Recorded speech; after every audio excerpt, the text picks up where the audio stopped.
মাত্র ক্লাস 5 পড়ুয়া একজন বাউল মাস্টার শিল্পী, সে নাকি কোরআনের ব্যাখ্যা করে, মুফাসসির। সে আল্লাহকে নিয়ে এমন কিছু কথা বলেছে, তার ভাগ্য খুবই ভালো, সুপ্রসন্ন, সে আল্লাহ রসুলের যুগে জন্মগ্রহণ করে নাই। যদি নবীজির একজন সাহাবীও জীবিত থাকতেন, সেই সময় যদি সে এইরকম আল্লাহকে নিয়ে কথা বলতেন, সূরা নাসকে নিয়ে যদি ব্যঙ্গ করতো ওই সময়, তাহলে তার ঘর থেকে গর্দান আলাদা করতে বেশি দেরি সাহাবীরা করতেন না। সে বাংলাদেশে জন্মগ্রহণ করেছে, আমাদের এই সময়ে আমাদের ঈমান দুর্বল বিধায় জনতা তাদেরকে মেরে ফেলে নাই, যেখানে বলা হয়েছে মান বাদ্দালা দীনাহু ফাকতুলুহু, যে নিজেকে মুসলমান দাবি করে অথচ সে মুরতাদ হয়ে গেছে, তাকে হত্যা করো। এটা বিশ্বনবীর নির্দেশ।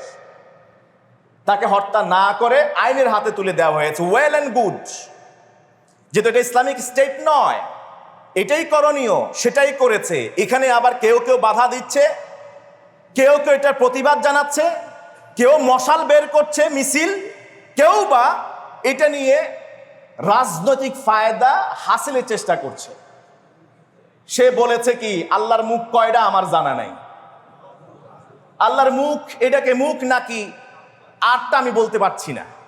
এটা বলার মতো সে আস্পর্ধা, ক্ষমতা, উচ্চারণের সে দুঃসাহস আমাদের নাই।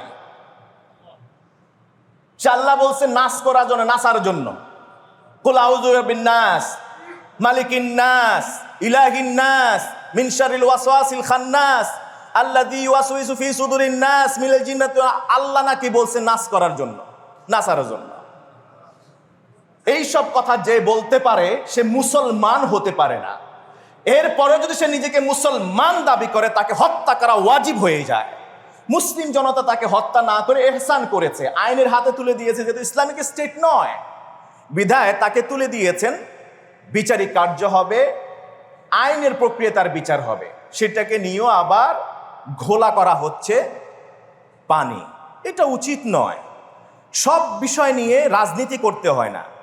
যদি সব বিষয় নিয়ে রাজনীতি করতে যায়, দিন শেষে রাজনীতিটাই থাকে না, এটা রাজনীতি ছাড়া অন্য কিছু হয়ে যায়। এই জন্য আমরা বলবো যে শিক্ষা দরকার সবার আগে। এই কোরআনের ব্যাখ্যা করেই একদল হেদায়েত পায়, হেদায়েতের দিকে ছুটে আল্লাহর জান্নাত এর অভিষ্ট লক্ষ্যে ছুটে চলে এবং আল্লাহর দিদার পেয়ে যাবে।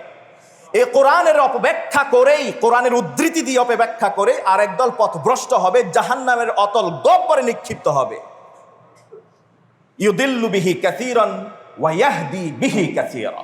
এই কোরআন দিয়েই একদল হেদায়েত পাবে, এই কোরআন দিয়েই একদল গোমরা হবে। দেখবেন যারা ভালো কথা বলে কোরআনের উদ্ধৃতি দেয়, যারা মন্দ কথা বলে তারাও কোরআনের উদ্ধৃতি দেয়।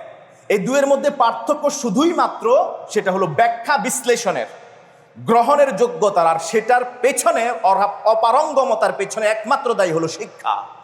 এই জন্য ভালো মুসলিম আর ইমানদার হতে হলে সবার আগে ভালো শিক্ষিত মানুষ হতে হবে।